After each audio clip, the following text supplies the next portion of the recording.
ஜெர்மனியில் வாழ்க்கை துணை பிரித்தல் எனப்படும் ஒரு வரிவிதி 1958ஆம் ஆண்டு முதல் நடைமுறையில் உள்ளது. இந்த விதி திருமணமான தம்பதிகள் தங்கள் வருமானத்தை இணைத்து இரண்டால் வகுத்து இந்த சிறிய தொகைக்கான வரியை கணக்கிட்டு பின்னர் இறுதி வரி மசோதாவிற்கு அதை இரட்டிப்பாக்க அனுமதிக்கின்றது. இது பெரும்பாலும் ஒரு தம்பதியினர் செலுத்த வேண்டிய மொத்த வரிகளை குறைக்கின்றது.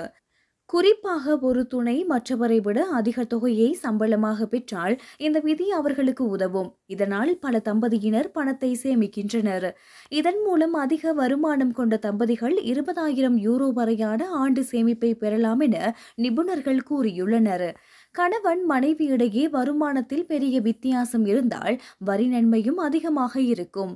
எனினும் இந்த விதியை முடிவுக்கு கொண்டுவர SPD கட்சி விரும்புகின்றது. இது பழமையானது எனவும் குடும்பம் ஏற்கனவே ஒரு முக்கிய வருமானத்திலிருந்து பயனடைவதால் பெண்கள் முழுநேர வேலை செய்வதை இது தடுக்கின்றது எனவும் அவர்கள் வாதிட்டுள்ளனர். இது பெண்களுக்கு குறைந்த ஓய்வூதியத்தை பெற வழிவகுக்கும்.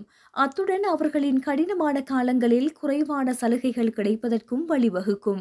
மேலும் நாட்டில் திறமையான தொழிலாளர்களின் பற்றாக்குறையையும் இது அதிகரிக்கும். எனவே இந்த விதி நவீன வாழ்க்கைக்கு பொருந்தாது என SPD கட்சி நம்புகின்றது. மறுபுறம் CDU, CSU கட்சிகள் இந்த விதியை வலுவாக ஆதரிக்கின்றன. குடும்பங்களை ஆதரிக்க இது ஒரு சிறந்த வழி என்றும் பல்வேறுபட்ட வாழ்க்கை முறைகளுக்கு இது பொருந்துகின்றது என்றும் அவர்கள் கூறியுள்ளனர். எவ்வாறாயினும் விதி நீக்கப்பட்டால் மில்லியன் கணக்கான திருமணமான தம்பதிகள் அதிக வரிகளை எதிர்கொள்ள நேரிடும் என தெரிவிக்கப்பட்டுள்ளது.